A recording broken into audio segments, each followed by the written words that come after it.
আমরা একদম প্রচুর রিক্সের মধ্যে রয়েছি।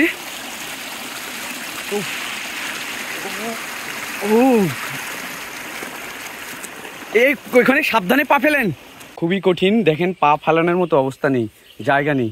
দুটি নৌকা মুখোমুখি এই মুহূর্তে সংঘর্ষ সংঘর্ষ সংঘর্ষ।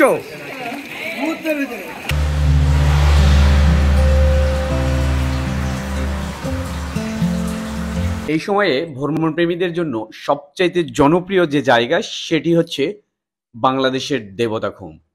আর আজকের এই ভ্রমণ গল্প দেবতাখুমের ট্রেইলার মাত্র।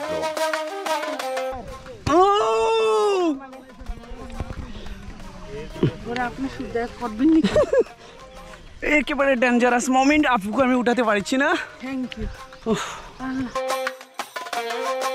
আর এত কিছু উপেক্ষা করেই পাহাড়ি গিরিপথ দিয়ে আমাদের টিম এগিয়ে চলছে। আমাদের টিমে সর্বমোট 12 জন, এর মধ্যে 4 জন মহিলা। আমরা এখন নিচের দিকে নামছি, কখনো নিচে নামতে হয়, কখনো উঁচুতে উঠতে হয়। এ এক কঠিন বিপদ। যদি বৃষ্টি হতো বা বর্ষা হতো, এই দেবতাখুমে হয়তো আমার মতো সাধারণ লোকজনের পক্ষে আসাটা অনেকটাই কঠিন হয়ে যেত। খুব সকালবেলা আমরা রওনা দিয়ে কচ্ছপতলি থেকে হেঁটে আসতে হয়, আর হেঁটে আসার দৃশ্যগুলোই আপনাদেরকে দেখাচ্ছি। পরবর্তীতে পুরো ভ্রমণ গল্প নিয়ে গাইডলাইন থাকবে, সেটার জন্য ধৈর্য ধরে অপেক্ষা করার জন্য অনুরোধ করা যাচ্ছে।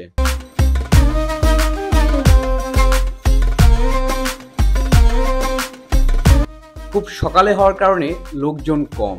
দুপুর যত গড়িয়ে যায় এখানে হাজার হাজার দর্শনার্থী প্রতিদিন আগমন ঘটে।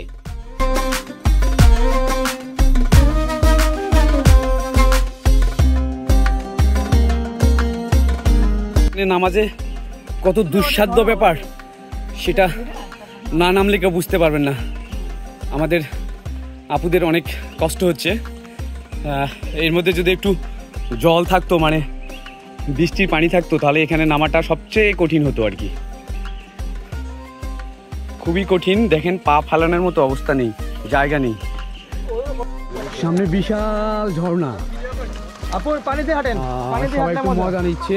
আর এখানে এসে একটু প্রশান্তি নেওয়া সম্ভব।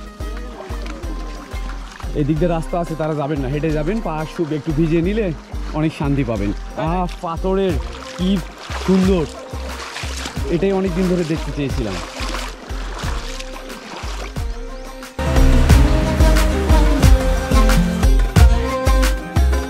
আমি ব্যক্তিগতভাবে ভেলায় উঠি নাই, আমার সহপাঠী যারা ছিল তারা ভেলায় উঠেছে, কারণ আপুদেরকে একটু সাপোর্ট দিতে হচ্ছিল। চমৎকার দৃশ্য, আসলে মন মাতানো, মন ভরে যাওয়ার মতো, হৃদয় ভরে যাওয়ার মতো এমন দৃশ্য আপনি কবে দেখেছেন বা কবে এসেছেন, সেটা আসলে বড় কথা। আর এটা কখনো ভোলার মতো না এই ট্যুরটা। প্রিয় দর্শক, আজকে ভালো থাকুন। খুব শীঘ্রই আপনাদের সামনে ডিটেলস ভিডিও উপহার দেওয়ার চেষ্টা করব। আজকে বিদায় নিচ্ছি।